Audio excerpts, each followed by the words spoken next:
Hello and welcome back. This video we're going to continue looking at some of the concepts commonly tested in the ACT English section. As always, I'm going to move pretty quickly, just introduce each of these concepts, what you need to know about them just for the ACT, and a quick example or two, and then I'll move on to the next one. If there's anything in particular that's confusing or you need more help with, let me know in the comments, and maybe I'll make a more detailed video. And just like with anything else, if you find it helpful, leave a like, subscribe if you want to help the channel, or if you want to help others find the channel, or know when I post more videos. And finally, as I said before, leave any comments with anything that you'd like to see more of, something you need help with, or maybe if there's any improvements you'd like to see. But without wasting more time, let's get to it. First up, we have verb questions. And if you don't remember from your grammar classes, verbs are action words, things that people are doing. So how do I know that I have a verb question? Well, your answer choices. You're going to have different versions of verbs in the answers. So normally it'll all be the same verb, just in a bunch of different ways. Some quick things to note right off the bat. The words is, are, was, were, and am are verbs. Students often forget that because it's harder to envision actually doing any of these words because they're just a state of being. But they do count as verbs. It's a little harder to see than something like run or walk, where you just say, oh, I can run, I can walk. Whereas with these, it's more I can be. And that's what these are all forms of. Another important note is that words that end in ing, or the letters ing, they do not count as verbs. It's a really common mistake, and they will try and trick you with that every now and then. I say trick, but they're not really trying to trick you, but they are going to test that. Technically, words ending in ing are called gerunds. You don't need to know that. They're not going to test that, but just so you know, that's an actual thing. That's why they're testing it. It's not just a random something they're throwing in there. So if you do see a verb question, there are two things you're going to have to check.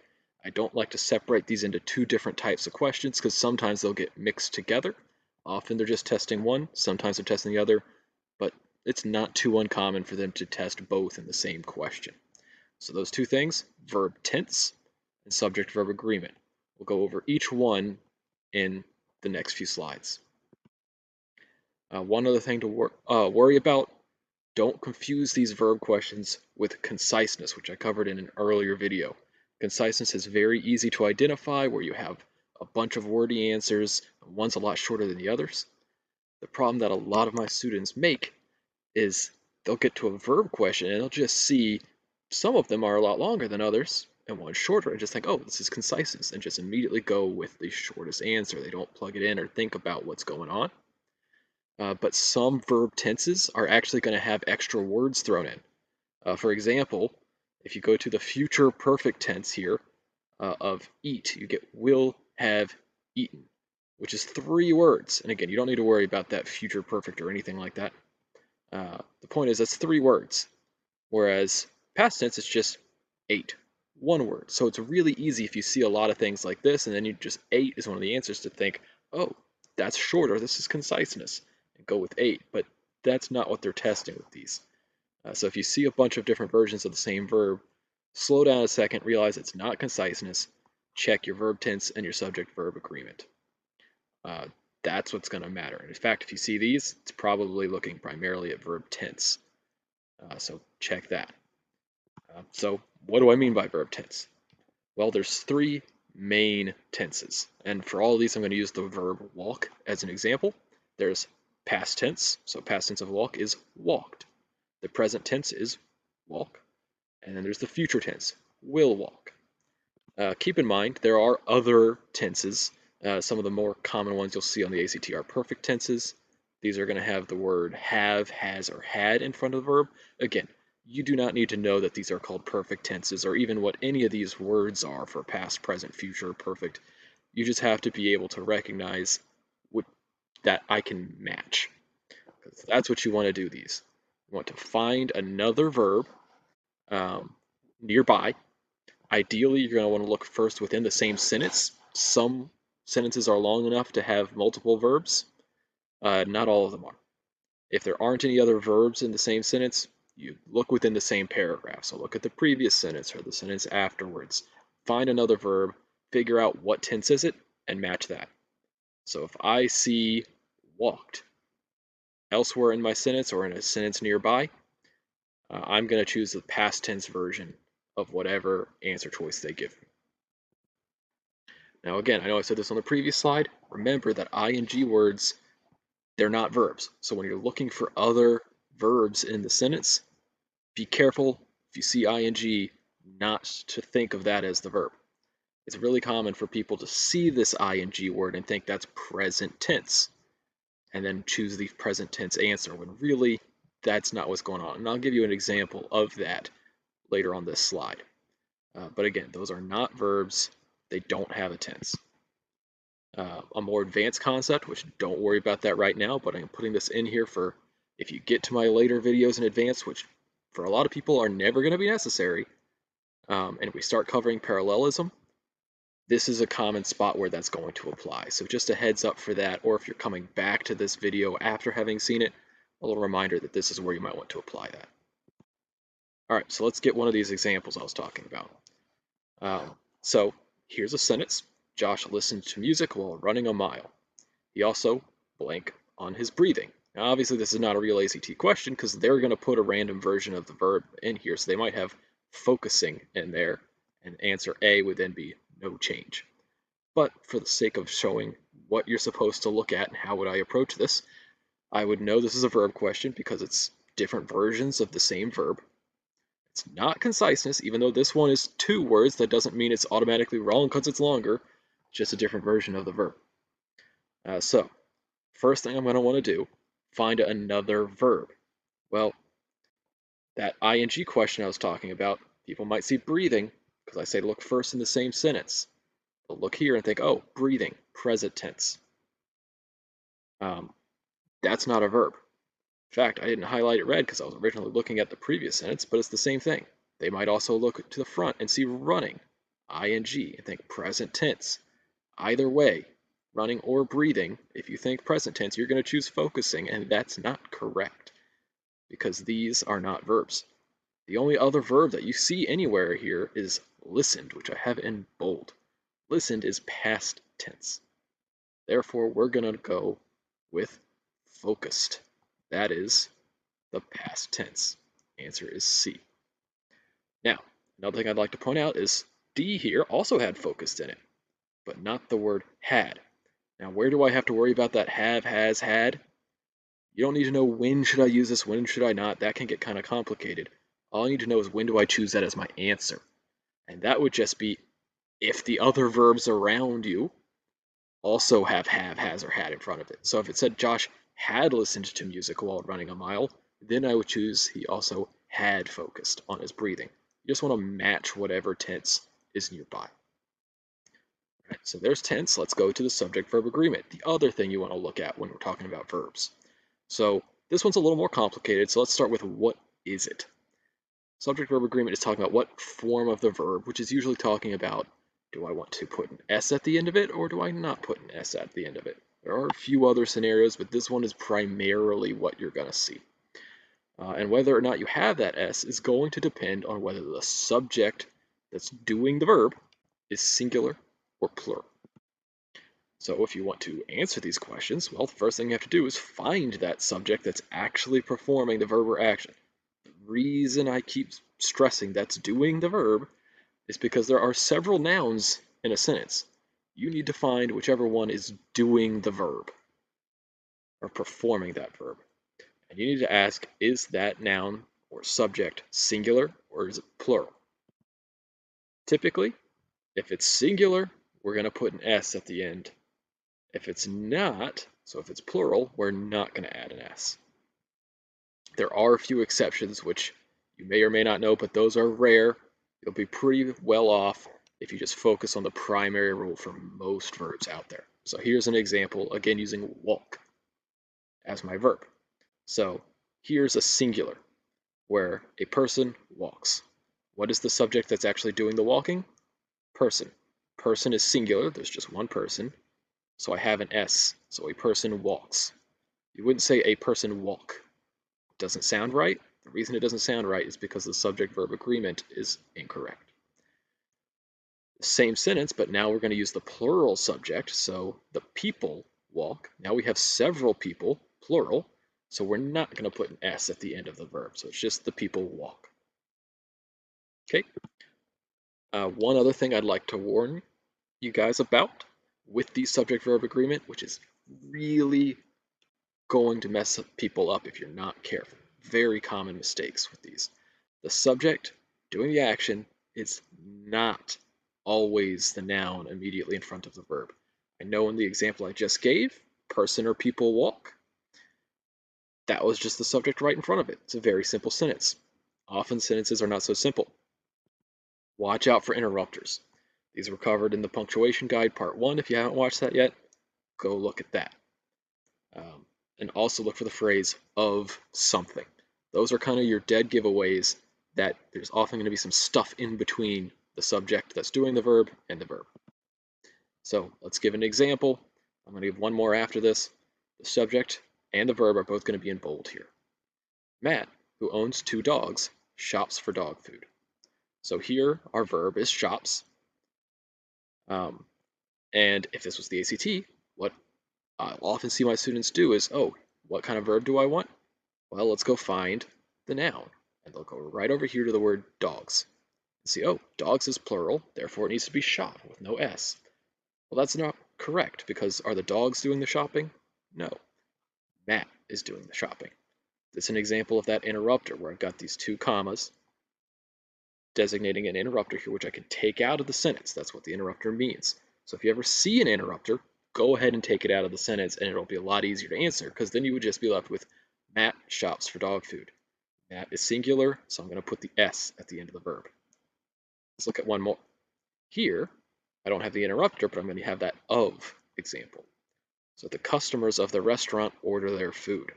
Again, if we're trying to pick what version of order do I want, order or orders, try and find the subject that's doing the action. Don't just immediately go to the noun in front of it and see restaurant, because the restaurant isn't ordering anything. Customers are ordering. Customers are plural, so I need order with no S. So that of the restaurant is just describing the word customers. So just keep that in mind when you're checking these and trying to decide, do I want the S or not? You need to find the subject that's actually doing the action. All right, moving on. This will be the last concept or question type that I'm going to talk about in this video. And this is the answer/explanation question type, which is a little complicated, but you'll see why I gave it that name here. How can I tell that this is what they're testing or what type of question I have? Well, answers A and B are going to start with yes or keep, and then answers C and D are going to start with no or delete. And then immediately after that yes, keep, no, or delete, there's going to be an explanation of why is it yes, why is it keep, why is it no, or why is it delete. There's 2 types of these.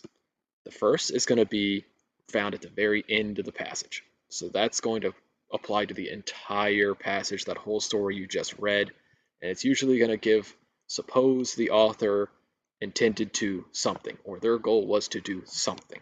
So you're asked, is the passage going to accomplish this goal? It's about the entire thing. For that, just figure out, well, what is the goal they're talking about, and ask, did they do it? And choose yes or no.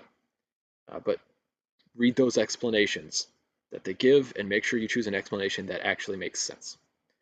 The other place you're going to see this is in the middle of a passage. Here, it's not going to talk about the entire passage because it's in the middle of it. Usually here, they're going to give you a sentence or a phrase and ask, should it be added or should it be deleted? So if it's the added, they're going to maybe mark a spot in between sentences and say the author is considering adding the sentence blah, blah, blah, blah, blah. Should they do this? Yes or no? Answers A and B are going to say yes for some reason. C and D are saying no for some reason. If it's going to be should be deleted, they'll underline a sentence that's already in the passage and say, should that sentence be deleted? And there, A and B are going to be yes, C and D are going to be no, and they'll give a reason as to why. So if you see this, first thing you want to do, just read all the explanations. Don't start with the yes or no, just read those explanations, because that'll give you an idea of what they're trying to look for and what you need to consider. If an explanation makes sense, that's probably going to be your answer. And consider all the answers. Again, don't just immediately think, oh, I'm pretty sure we should keep it, so only look at the yeses. Read all of them. For that second time where it's in the middle, there are two R's that you need to consider after you've read all your explanations and you think you have your answer. First is relevant. Is that phrase or sentence actually relevant to what they're talking about in that paragraph? So even if you think it's got some really neat info and it flows nicely, if it doesn't really have anything to do with what they're talking about or what that passage is really about, don't include it. So either get rid of it or don't add it. The other R, repetitive. Is that sentence or phrase telling you something that they already told you earlier? They might tell you earlier in the sentence. Often it's earlier within that same paragraph. It might also be a little bit later in the same paragraph, but usually it's within that paragraph. There have been very few examples I can think of where it's been elsewhere, maybe a paragraph or two earlier, but that's not common. So just make sure you always check both of these two R's. Is it relevant? Is it repetitive? Even if you think you have your answer, check both of these just as a quick way of confirming that you didn't miss something, especially this repetitive one. Often it looks really great, but then if you start looking around and realize, oh, they already told me that. In that case, you do not want to say it again. So let's take a look at a few different examples of how they might give you these types of problems. I here have an example paragraph that I wrote. I'm just going to modify it a little bit and the answer choices a little bit to give you a few different things that you need to look for. So let's start by reading this paragraph. It's only a couple sentences. In addition to their unparalleled biodiversity, rainforests provide essential ecological services. They help regulate the Earth's climate by absorbing carbon dioxide from the atmosphere and releasing oxygen through photosynthesis. Furthermore, rainforests contribute to global weather patterns and help mitigate the impacts of climate change by storing vast amounts of carbon. So this paragraph is talking about rainforests and what they can provide in terms of ecological services. So the question in this case, pointing out to 3, so you see this blocked 3 that associates with question 3. The writer is considering deleting the preceding sentence. Should the writer keep or delete it? Preceding means in front of, so they are talking about the sentence in front of this 3, so that would be this one here. They help regulate the Earth's climate by absorbing carbon dioxide from the atmosphere and releasing oxygen through photosynthesis. So our options are A, B, C, and D here. How should I approach this? Well, as we had said before, we're going to start by reading all the explanations first. So we're not going to get caught up in the keep or delete. We're going to look at these examples. That might help narrow it down or give us an idea of what to think about. So let's start with A. This one's saying that it provides an example of the ecological services of rainforests. Well, does it do that? Yes, it does. It's telling us about how they can help by getting rid of carbon dioxide and giving us oxygen. So that's a possibility. I'll hold on to that possible answer. B is saying it demonstrates the monetary value of rainforests. Does it do that? No, there's no discussion of money or value here. So I can get rid of B. If I look at C, it says it's not relevant to the subject of the paragraph. I haven't decided yet if it's relevant or not, so I have to hold on to that for now. Because even if this is true up here, if it's not relevant, then it doesn't matter. I'd have to go with C. And then D is saying it contradicts a point made later in the paragraph. Is there anything later on in this paragraph that goes against this sentence? No, so I can get rid of that. So you can see I've already narrowed it down to A and C. I have a 50-50 shot at the very least, just by looking at the explanations. So that's why we do that, and it also helps us make sure that there's maybe something we didn't think about. So now I can try and ask, is this sentence relevant? Because that's what C is asking. There's normally going to be an answer choice like this. So is this relevant to the rest of the paragraph? Again, this was about rainforests and the ecological services that they provide. It just gives 2 examples. Well, this is one of those examples, so yes, it is relevant. So that tells me I don't have to worry about C, which makes it A, and that's also the exact explanation of A. So I know my answer is going to be A here. But I have to double check one last thing, and that is it repetitive? Because even if this is true, if they already told me that somewhere else, I can get rid of it because it's really just repeating itself. But nowhere else in here do they mention this, so it's not repetitive. My answer is A. So now let's look at an altered version of this paragraph. Rainforests are critical for the environment for several reasons. Biodiversity is the first benefit that scientists point to. Other reasons include oxygen generation, carbon storage, and contribution to global weather patterns. Again, should I keep or delete? This time, biodiversity is the first benefit that scientists point to. Again, we're going to start with the explanations. Now you'll see I kept all the same B, C, and D, I just changed A. So, spoiler alert, that one's probably going to be our answer, but I really wanted to point out what we might want to see here, because they do like to do this, and it helps give a couple hints. So the explanation here says it begins a list of reasons that's continued in the next sentence. And I won't go into B, C, and D because they're the same as before.